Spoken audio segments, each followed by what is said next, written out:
Baik,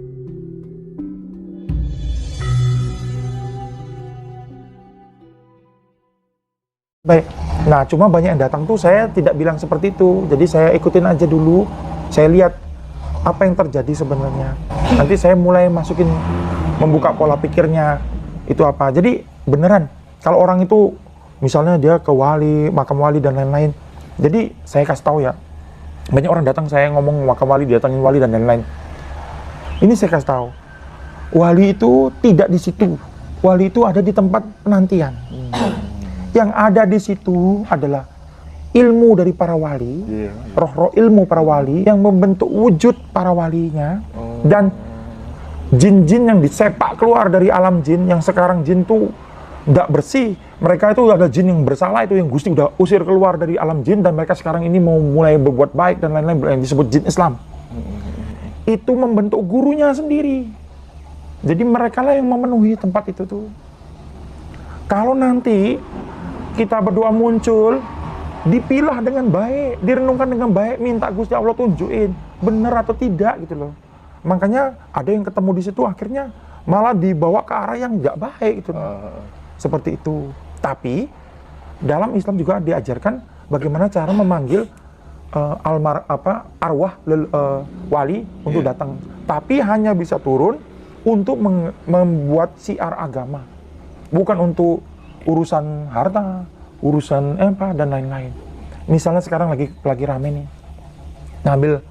orang banyak ngambil harta dari pantai selatan, tapi semua munculnya kuningan. Itu mereka ambil beneran loh, muncul kuningan. Sampai sekarang? Banyak kejadian gitu, selalu harta itu kuningan. Ada yang udah ditumpuk di rumah tuh munculnya kuningan. Ya nggak begitu caranya. Kamu pasti jadi kuningan kamu ambil, nggak akan. Tapi kan kuningan tetap masih bisa dijual. Iya. Itu ngambilnya menyelam atau gimana? Enggak, mereka pakai ritual tertentu narik harta itu. Oh, emang bisa? Ya jadi kuningan. Nggak akan bisa berubah jadi emas itu. Karena harta gaib tadi, dia akan masuk ke dalam dunia nyata ini, dia melalui jalan lain, bukan jalan seperti itu. Gitu. Banyak kok. Jadi sekarang rame-rame narik harta karun di pantai selatan, tapi dapatnya kuningan. Iya. Jadi sekarang ini kan katanya ada pergerakan Nusantara. Iya. Saya tuh bukannya tidak setuju pergerakan Nusantara, saya setuju. Tapi Anda jadi pelaku, nggak cuma ngambil harta itu. Mulai dari keliling rumah Anda. Kalau mau bangkit Nusantara, Anda punya uang, bantu orang di sekeliling Anda. Itu bangkitnya, kita mau bangkit di Nusantara. Iya. Maksudnya enggak ya kayak gitu nah. Loh, masih banyak. Bangkitin Nusantara full halusinasi. Iya, memang kalau kita mau bangkitin Nusantara, bantu orang di sekeliling kita yang nggak mampu sekolah, kita biayain sekolah sampai pinter. Kita bangun apa yang perlu umum, baru kita bisa bangkitin Nusantara. Inilah pendidikan yang perlu benar-benar kita transformasikan kepada banyak orang ya Kanjeng Budi ya. Sehingga kemudian tidak menganggap kebangkitan Nusantara itu selalu dikaitkan dengan klinik, mitologi gitu loh. Kan banyak sih orang mengatakan, aku nih anaknya Ibu Ratu Pantai Selatan. Buktinya ini aku udah dikasih cincin gitu. Saya pernah debat sama seseorang gitu ya, di forum gitu. Ya karena dia buktinya apa kalau kamu anaknya Ibu Ratu Pantai Selatan? Ini cincin saya pemberian Ibu Ratu katanya. Kayak gitu kan banyak banget gitu. Sebenarnya gampang mau lihatnya dia beneran atau tidaknya. Gampang banget. Kalau dia bener anaknya Kanjeng Ibu, dia kaya melimpah-limpah dalam dunia ini. Sugih nggak dia? Enggak. Ya susah ngomong saya. Dan namanya anaknya ibu, pasti ibu akan bantu dan semuanya. Tetapi ngeceknya bahwa kemudian maksudnya anak itu maksudnya gimana? Ibu Ratu Kidul hamil di luar nikah itu gimana? Enggak.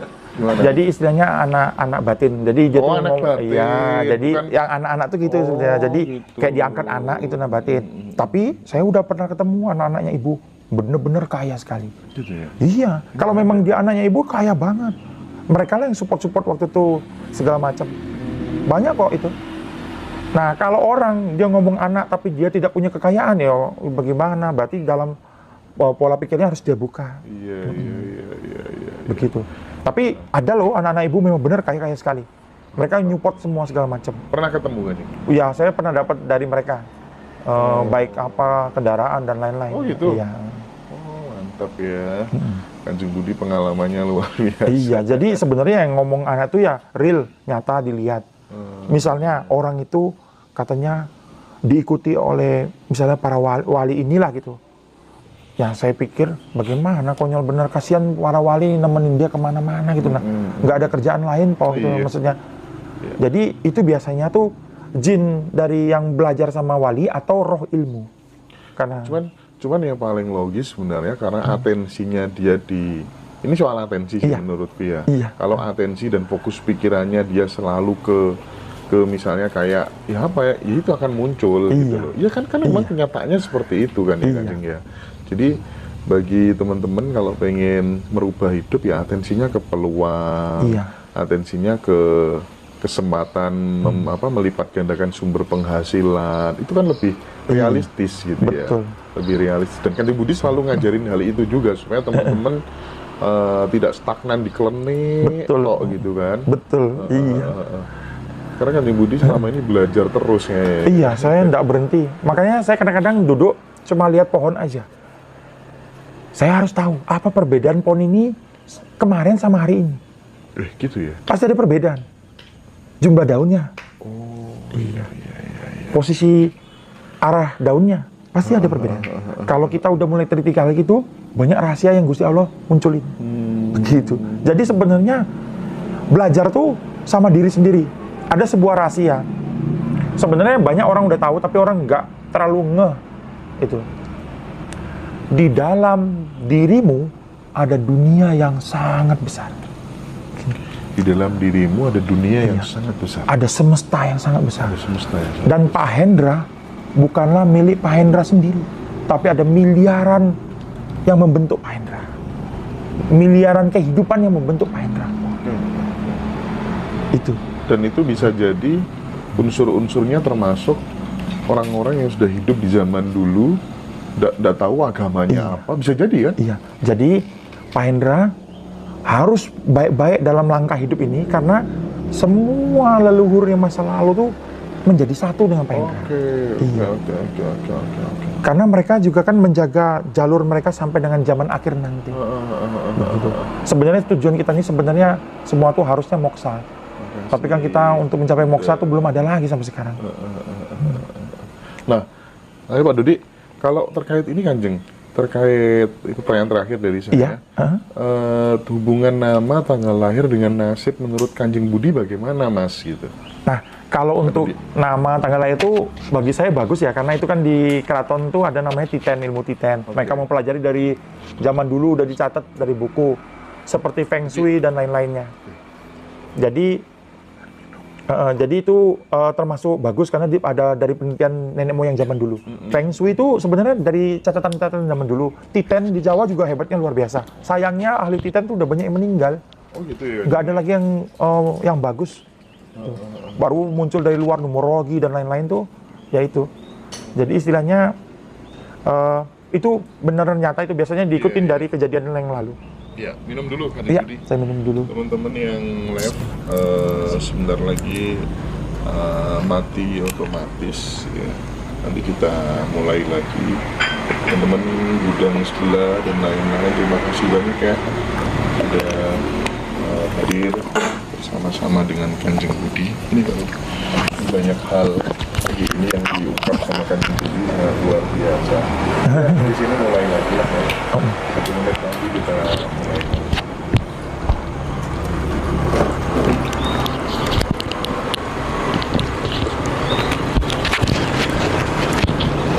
Habis ini langsung mulai lagi ke habis ini ya. Bentar, ini 10 detik lagi mati. Pak Dodi, kalau di Bali yang udah boleh kuncit itu yang resi. Berarti ini dari kalau kuncit ke atas itu yang lebih tinggi lagi pangkatnya. Iya. Derajatnya. Ini nanti taruh ke depan lagi nih. Depan jadinya kayak itu.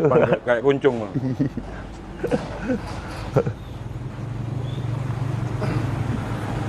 Kuncit itu resi ya?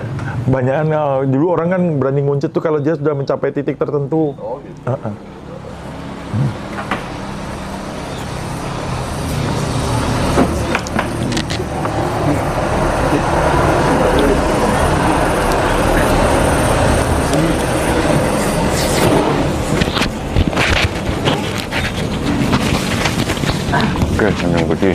Iya Pak.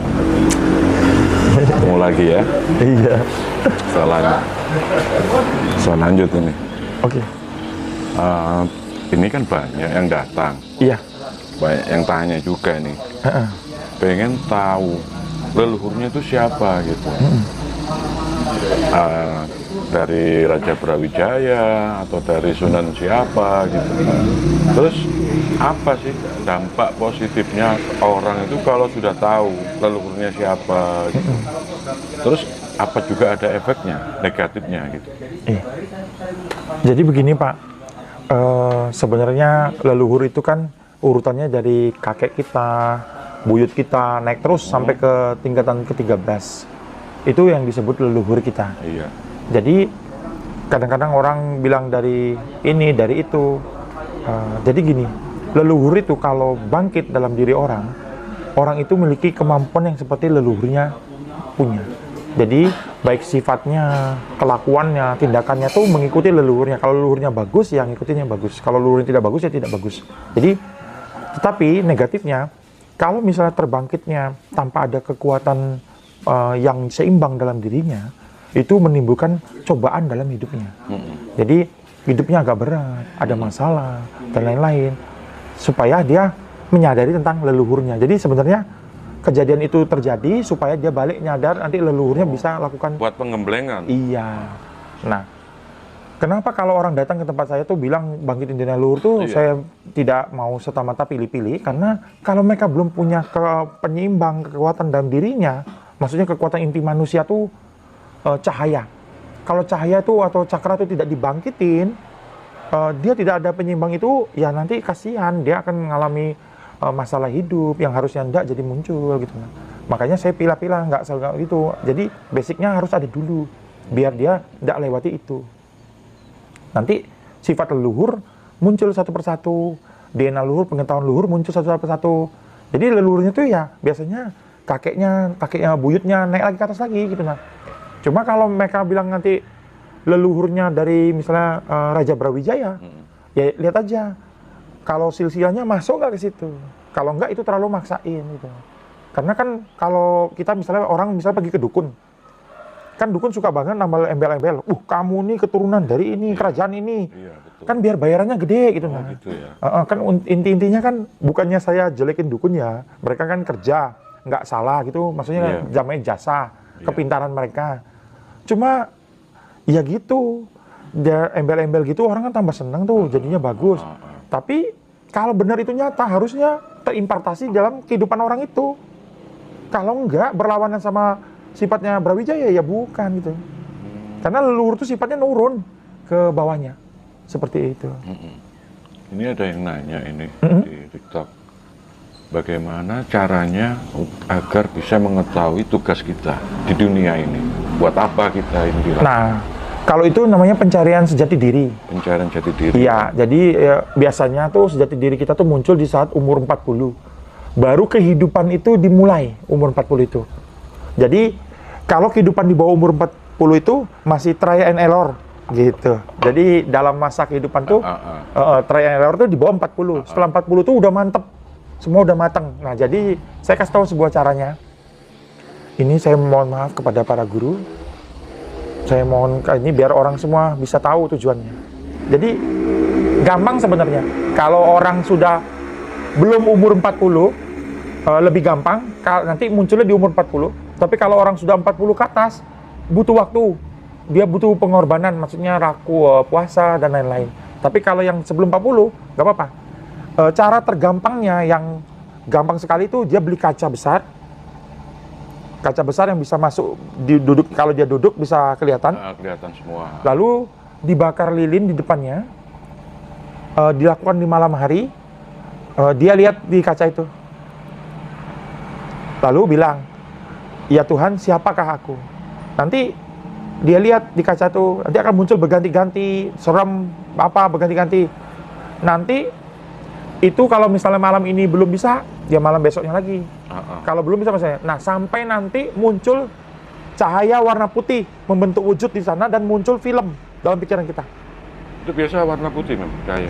Muncul dulu cahaya putih, terus muncul film di pikiran kita bahwa kita nanti tiba-tiba langsung masuk dalam kehidupan itu, kita ikut dalam alur cerita itu. Nah itu Anda akan tahu siapa Anda dan tujuan Anda lahir. Seperti itu. Mirroring berarti. Iya, betul. Berkaca ya. Berkaca. Sebenarnya kita nih, kenapa saya banyakin kaca di tempat saya? Penting banget kalau kita mau hidup ke depan lebih baik, berkaca.